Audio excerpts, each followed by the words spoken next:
Numerical analysis chapter 8 এর আজকে আমরা গস সাইডেল মেথড এটা আমরা প্রমাণ করব ইনশাআল্লাহ।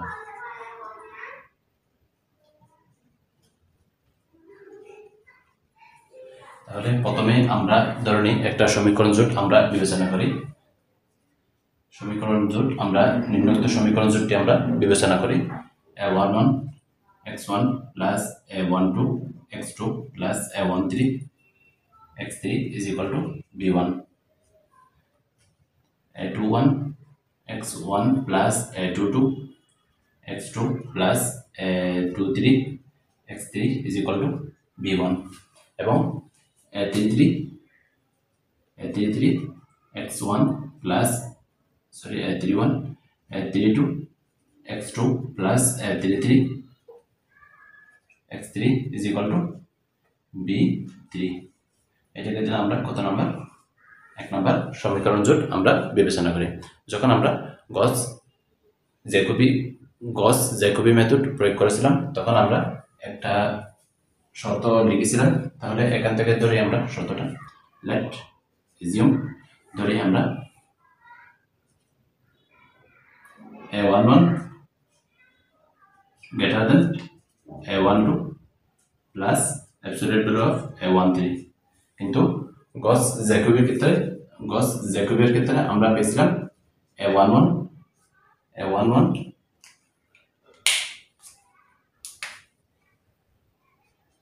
greater than or equal a12 plus absolute value of a13 কিন্তু গস সাইডের ক্ষেত্রে ইকুয়াল নাই, কিন্তু গস জ্যাকোবির ক্ষেত্রে ইকুয়াল আছে। তারপর a22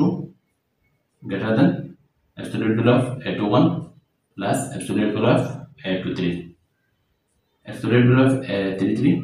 greater than a31 absolute value of a32। এখন এক নাম্বার থেকে যদি আমরা লিখি নাম্বার 1 সিস্টেম অফ ইকুয়েশন থেকে আমরা লিখতে পারি x1 is equal to 1 divided by a11 b1 minus a12 x2 minus a13 x3. This is number equation 2. তারপর এখান থেকে 2 নাম্বার থেকে x2 is equal to 1 divided by a22 b2 minus a21 x1 minus a23 x3. This is number 3 equation. And 3 number line থেকে 3 number তাহলে a33 b3 minus a31 x1 a32 x3 এটাকে দিলে আমরা কত নাম্বার? Number 4 equation. এখন আমরা যেটা করব, আমরা কি করব, গস সাইডেল মেথড, গস জ্যাকোবি মেথড এগুলো আমরা কেন ব্যবহার করি? আসন্ন মান বা ইটারেশন বা পুনরাবৃত্তি মান নির্ণয়ের জন্য আমরা এগুলো ব্যবহার করে থাকি। তাহলে প্রথম আসন্ন মান আমরা নির্ণয় করব, ফার্স্ট ইটারেশন বা প্রথম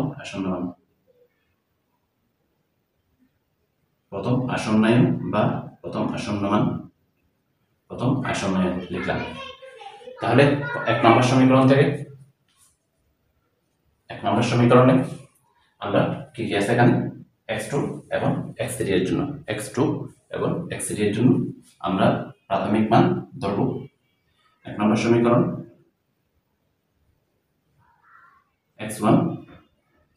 x2 x3 এর কি মান? ইনিশিয়াল ভ্যালু অর্থাৎ আদি মান আমরা ধরলাম কত? x2 0 x3 0। তাহলে এক নম্বর থেকে আমরা পাই x1 1 is equal to 1 divided by a11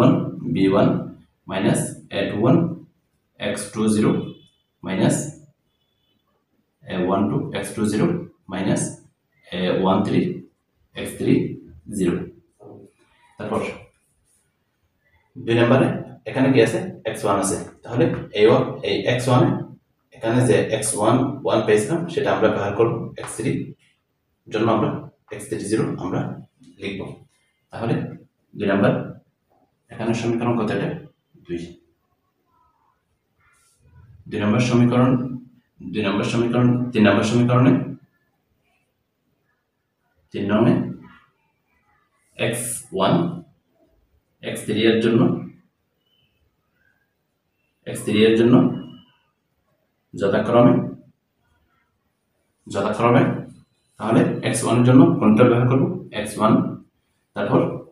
x3 এর জন্য আগেরটা ব্যবহার করব x3 0 ব্যবহার করে কত নম্বর সমীকরণ 3 নম্বর সমীকরণে তাহলে 3 নম্বর থেকে আমরা পাই x21 is equal to 1 divided by a22 b2 minus a21 x1 1 minus a23 x3 0 এখন আরেকটা বাকি আছে কোনটা নাম্বার 4 ইকুয়েশন তাহলে নাম্বার 4 ইকুয়েশনে আবার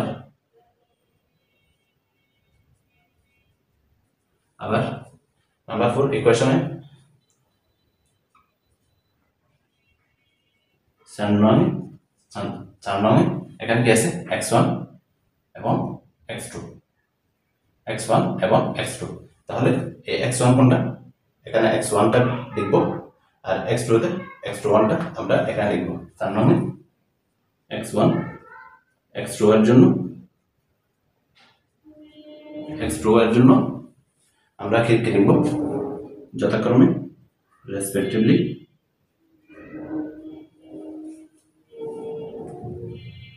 x11 x21 ব্যবহার করে in equation 4 we use x1 x2 x11 x21 for x1 x2 then we get x31 is equal to 1 divided by a33 b3 minus a31 x11 a32 x21 তাহলে এটা হলো আমাদের কত নাম্বার আসন্নমান নাম্বার 1 আসন্নায়ন বা প্রথম আসন্নমান এখন আমরা দ্বিতীয় আসন্নায়ন বা দ্বিতীয় আসন্নমান আমরা নির্ণয় করব দ্বিতীয় আসন্নমান আমরা নির্ণয় করি এখানে যদি আমরা লক্ষ্য করি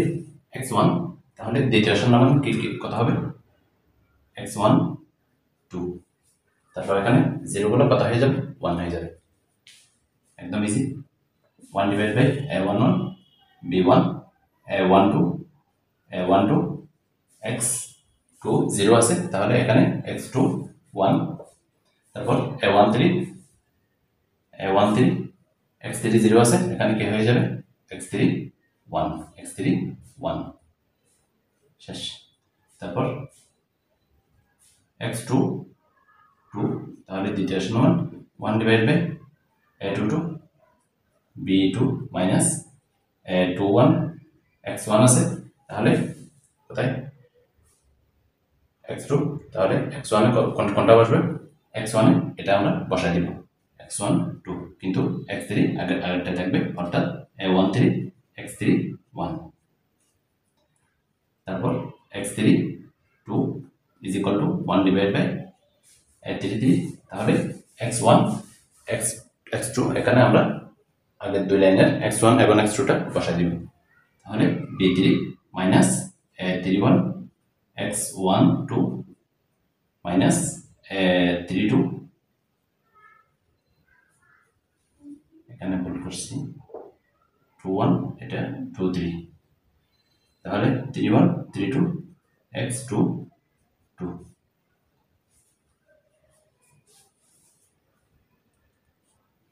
এভাবে যদি আমরা এগিয়ে যেতে থাকি প্রসিডিং ইন দিস ওয়ে তাহলে nতম আসন্নমান আমরা কত পাবো আমাদের কত থেকে শুরু হয়েছে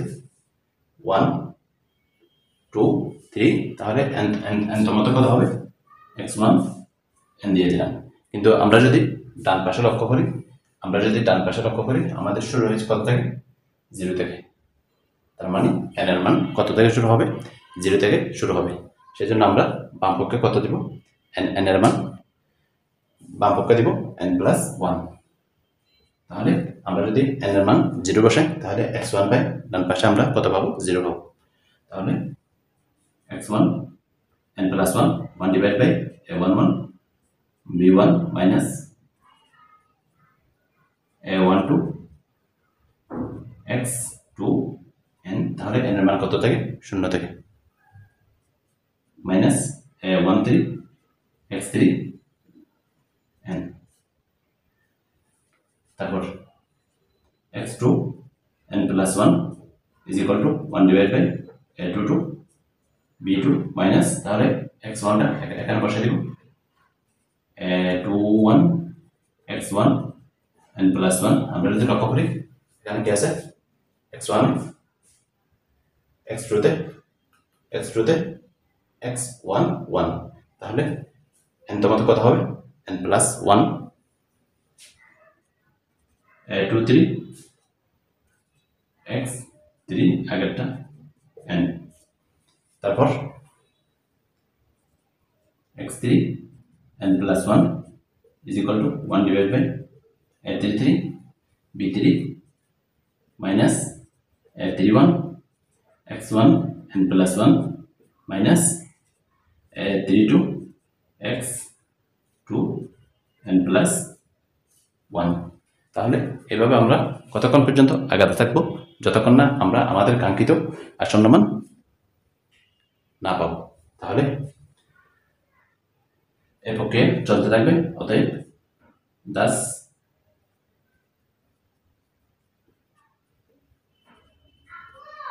এই প্রক্রিয়া চলতে থাকবে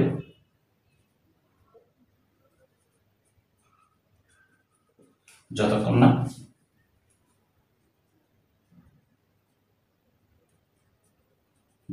না কাঙ্ক্ষিত আসন্ন মান পাওয়া না যায়